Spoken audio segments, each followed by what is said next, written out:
All right, what's up, everybody? Commissioner Ace Coach 704 PEL Primetime Elite League, and this is PEL Storylines. And we're going to start out today with some updates on our storyline players. Three in particular. We're going to look at tight end Elmer Mason, offensive lineman Lamango Hakili, and linebacker Kelvin Crinkles. All right, so first off, with Mr. Mason. As you can see on the screen, here we go. In a huge upset win over Notre Dame, Mason had an incredible 12 catches for 133 yards and 3 touchdowns. The majority of Mason's catches came in tight coverage off of play action passes, allowing his lack of speed to be hidden by slowing down the defense with run fakes. Mason was quoted after the game saying he was tired, but feels like he can catch against any defender in the nation. All right, so obviously that's a big win for Air Force there. All right, our next update is with Mr. Lamango Hakili at Hawaii. So Hakili graded out at a modest 81% offensive line blocking grade in a loss against UCLA this week, but Hakili had a nice game playing defensive tackle, having 2 sacks and 3 tackles for loss against a pretty good Bruins offensive line.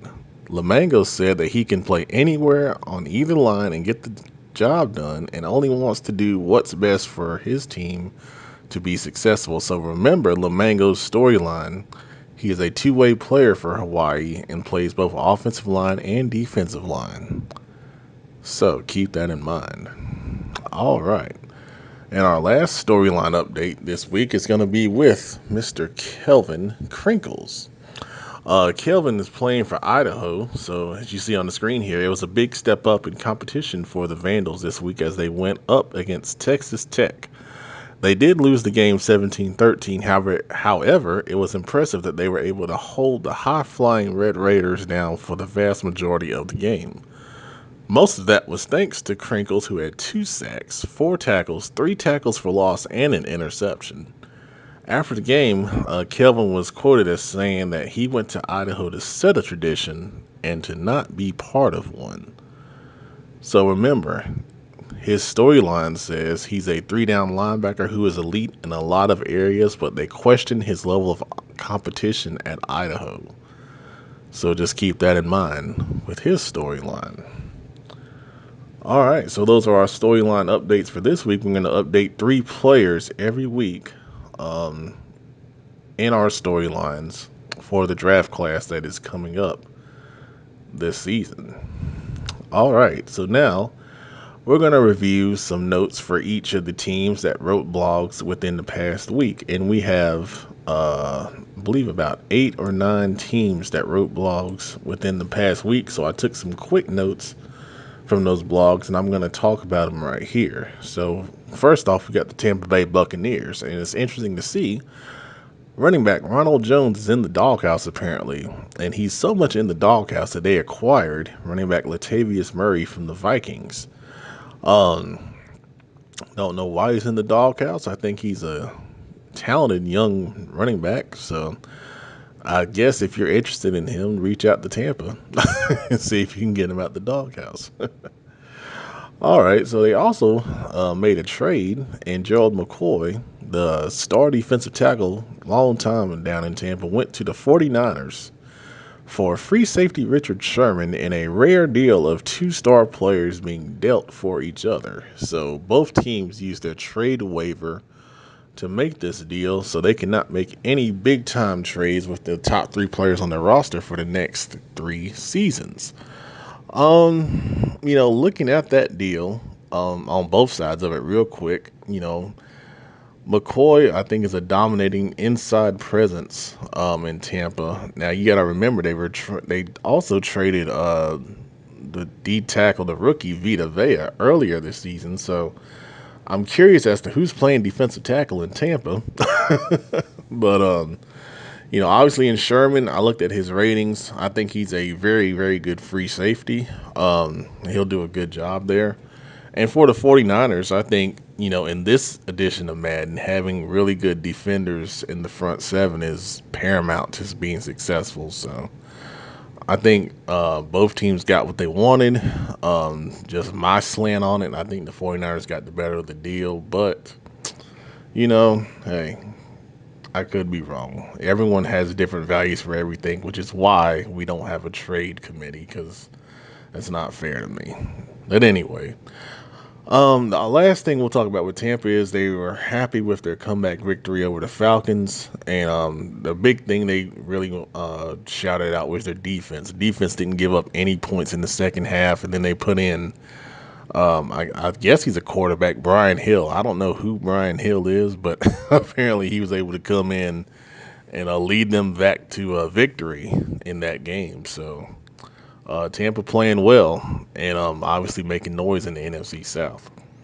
All right, we'll move on to the Seattle Seahawks, who we had rated as the number one team in the last power rankings that we did for quarter one. And the Seahawks talked about a good bit of stuff. They do an excellent job with their blogs.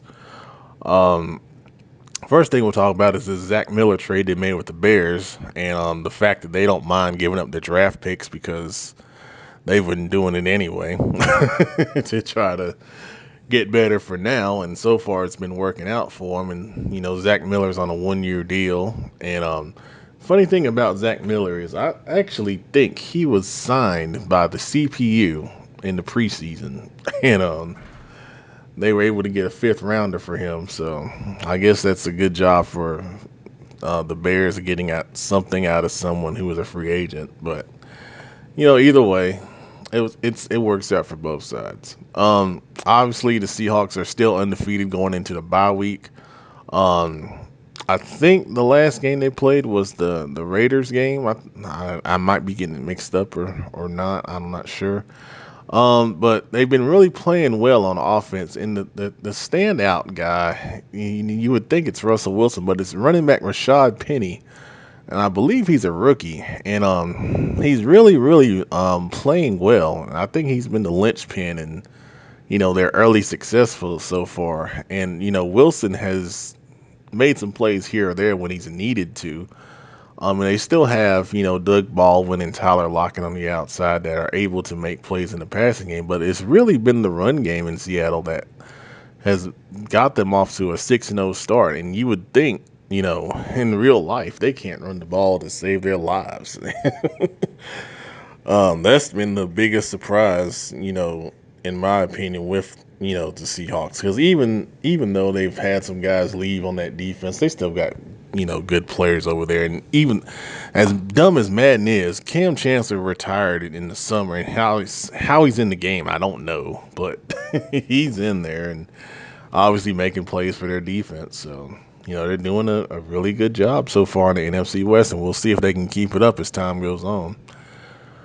All right, the 49ers staying in the NFC West. They highlighted a couple things here. They do a great job with their blogs, getting them out after every game. They got their first win of the season over the Packers, and they gave a lot of credit to Jerick McKinnon, who went over 100 yards rushing. And while we're on that real quick, obviously the run game, has improved with the slider change. And that's what I want to see. I don't want it to be overpowered, but I do want people to be able to be balanced. That's the main thing. And we want to get numbers to where we're at least we're averaging 4.5 yards, per carry. And I think we're getting there. So that's good to see. The 49ers have had consistent progress, getting better every week, obviously. They were playing closer games. And you want to see that out of your guys. You want to see incremental improvement if you're not doing that well. And obviously they're doing a good job of that. And then once again, I thought they won the trade with Gerald McCoy coming over for Richard Sherman. Now it could be different in this Madden as veterans age. They may not decrease as much, but I know in the past Richard Sherman, when he got into maybe his 3rd year, he was pretty much useless in the past. So hopefully that doesn't happen. And McCoy usually, stays pretty decent. All right, so let's jump over to the AFC. We've got the Cleveland Browns here, and they did a couple of game recaps that we're gonna, briefly go through. So on the Chargers game, he said he had some trouble stopping the run with Melvin Gordon. I looked at those numbers. Melvin Gordon did have a really, really nice game.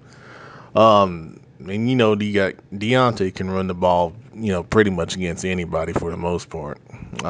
Gordon had 27 carries for 181. Um, it's probably the biggest rushing game we've had this year. But obviously, the volume of carries, that's going to skew that number up some. So we could break that down and look at the per yardage carry number and see, where we are with that. But that was a good game by Melvin Gordon. The Ravens game, the Browns blamed the loss to the momentum that happened early in the game. I remember reading something about a kickoff, and there was a fumble, and then he pressed the wrong button on a play, and the Ravens were able to get out to a lead, and then they just couldn't, flip the momentum back to, where they could get back in the game. And then the Raiders game, this was a win for the Browns. He said he got up early in that game, and then they leaned on the defense, and they ended up winning that game 21-0. So I think the Browns are off to a good start. I mean, I think the Browns would take a 4-2 record in real life. I think they would just take one win and just be happy with it. So I think overall it's been a good job in Cleveland so far. All right, so then we've got the Green Bay Packers. And we got some things we're going to highlight here. Green Bay, they lost to the 49ers. That gave them their first win. And then he was talking about Aaron Rodgers had a bad game. He's throwing 3 interceptions in the loss. He moved Josh Jackson to strong safety. It was a good move for them. He got 2 interceptions as a result of that move. So I think Josh Jackson has a new permanent position. Before that, they had a tough loss to the Detroit Lions within the division. But there were some positives that came out of it. He said he lost his last 3 games by only a combined amount of 12 points, which is, they're right there. Literally right there. Said they might have some possible trades coming. They did post a trade block, so you can go on the website and take a look at that under the Packers. And then the last thing, they traded for Shaq Lawson with the Bills. And they gave up right tackle Brian Bulaga as a result. Bulaga is a little older than Lawson, so they got younger in that deal. But they lose some protection up front. So everyone is wanting offensive line help. The Bills were able to get some, but they did give up, a talented young player in order to do so. All right, so let's jump to the Falcons. And the Falcons did a nice quarter one breakdown of their season so far. So we'll pull some things from that. They said the Eagles win they had in week 1. They felt like it was a big win initially because obviously the Eagles were Super Bowl champs, but obviously seeing the Eagles struggle now within the league, it's not as big of a win as they initially thought it was, coming out of week 1. Talk about losing to the Panthers was a critical loss, and that they've had their successes so far against a weak schedule. So, we'll see where that bears out in, with Atlanta. And after he wrote that, they had the close loss to, Tampa Bay. So, obviously, the NFC South is going to be at least a 3-team race, it looks like. But one of the good things they did highlight in their article was their turnover margin. They felt like their turnover margin has been good so far. I believe they said it was a +6 so far in turnover margin. So there are some positives to take out of Atlanta's start here to the season. All right, so let's jump to the Panthers. And then I'll talk about a couple things here. First off, I think the Stephon Diggs trade that we made was awesome for us. All 3 of the guys we got in this trade have been playing big roles so far. Obviously, Stephon Diggs was one of the leading receivers of the league for a while till we hit some Sims and, forces and such. David Morgan, the tight end, has been playing our number 2 tight end and has been playing really well in his role. And then Pat Elflein has been playing well on the offensive line, obviously starting at the guard position. We had an undefeated start, but that included 2 forces. We had to suspend the game against the Redskins, where they got 1 game suspension, and then we had a forced win over the Giants due to a schedule issue. So we're going to be playing again soon against the Eagles, which will be a test because they're just a really good team. So, and then down the line, we've got some more tests coming. So, we'll see if we can hold up. I think we've got a pretty good team, though. And then we didn't really publicize these, but we made some under the radar trades for some players that fit our scheme well. Number one was Chris Conley. We got him from the Chiefs for a second round pick. I know it seems like it was kind of high to get him, but for me, Conley is tall. He's 6'3". He has 97 jump. He's got 93 speed. This is the perfect complement for us, opposite of Diggs, in his position at wide receiver. So he'll play on the outside as the number 2 guy. We got Patrick Chung from the Patriots, strong safety. Little older. He's only got 85 speed, but the way we play our defense, he necessarily won't play the speed guys all the time. His coverage numbers are really good as far as ratings go. They're both mid-80s in man and zone. That was a big plus for us. And I think his acceleration wasn't bad either, and agility also. And we only gave up, I think we gave a 5th round pick for him. I think it was part of the Devin Funchess deal where we got a 2nd for Funchess and we gave up a 5th for Chung. So I think I hadn't played with it yet, but in practice he's all over the place. And then we made a trade with the Colts. We gave up Deshaun Hall and Desmond Southward for Tyquan Lewis and 2 late round picks. And Tyquan Lewis played D-end at the time. We switched him to D-tackle. He's got quick development. He's a scheme fit for us, and he'll be our 3rd D-tackle because we traded Vernon Butler to the Bears for I think his name. I forget the guy's middle linebacker. He'll be our sub pass coverage linebacker. He has some good pass coverage skills that Thomas Davis doesn't really have anymore. So he'll play in our sub packages. Really in passing formations. Okay. All right. So then we'll jump to our next team is the Redskins. I will say he had a 1-game suspension for some things that happened against the Saints, but I will say, reviewing the tape, he did play well outside of the violations. I thought he had a really good scheme and a good plan, and he did a good job in that game. He's been doing a pretty good job overall. I knew I had to highlight this. Josh Norman is his favorite player, and he wrote in his blog that Josh helped him win a game. I believe it was over the Giants earlier this season. And then overall, in my opinion, I think the Redskins have a good shot of winning the NFC East. You kind of see the Eagles, kind of at 500 right now.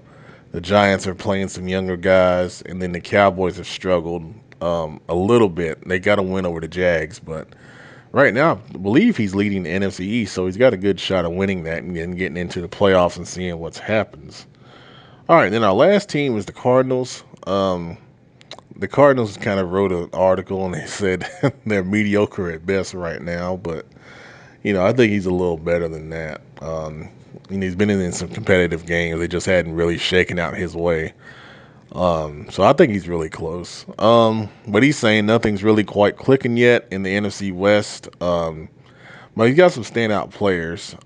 Chandler Jones, Deion Buchanan, and Trey Boston are standing out on defense for the Cardinals. So congrats to those guys. And those are all the teams that wrote blogs within the past week that got featured here on PEL Storylines. So you want your team featured, make sure you write some blogs, man. We'll go in there and we'll highlight them and we'll talk about them. But right now, that is the end of PEL Storylines this week. Appreciate you watching. We'll be back with more next Sunday, hopefully. And then we'll do PEL Live, which will be streamed through PS4 on Wednesday night. All right, guys. Thanks a lot. We appreciate it as always. PEL Primetime Elite League A Madden Elite League.